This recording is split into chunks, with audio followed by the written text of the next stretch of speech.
Hi, I'm Bill O'Reilly. Thank you for watching us tonight. The liberal press says the Black Panther story is trumped up. That is the subject of this evening's Talking Points memo. It's amazing what has happened in Newsweek magazine. A once proud franchise, it has devolved into a troubled far-left publication that will soon be sold.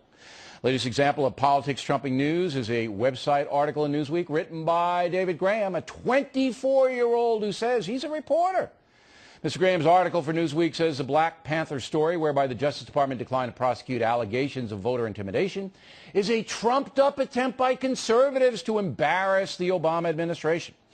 He begins his article by saying, quote, "As voter intimidation exercises go, it wasn't much.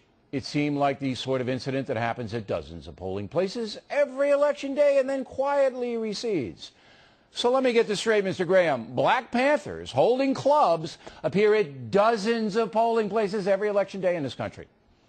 Are you kidding me? I guess not. Mr. Graham goes on to say, quote, "Right-wing bloggers can't get enough of the story, and it's starting to make it into the mainstream press. So how did the incident become a replay of the Acorn scandal? But as in the Acorn case, the scandal is minimal. Much of the Acorn has been discredited, and the allegations against Obama flimsy." Well, somebody please explain to Mr. Graham, there have been at least 30 convictions of Acorn employees doing illegal things, 30. Also, allegations against Obama. I haven't heard any allegations against the president in the Black Panther case. It all centers on Attorney General Eric Holder.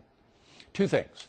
First, this young guy is apparently writing a commentary, not a news story, but it isn't labeled that way, about the Panther case.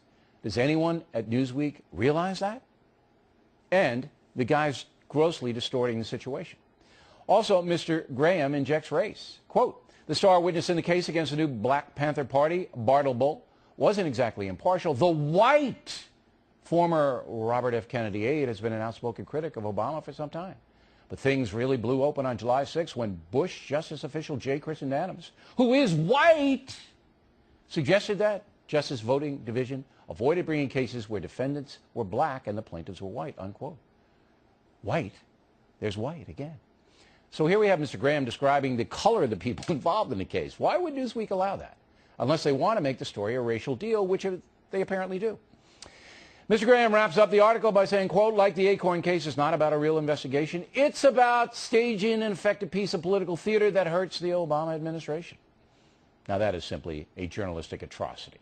This 24-year-old kid should go back to school and learn his craft. He obviously doesn't know what he's doing.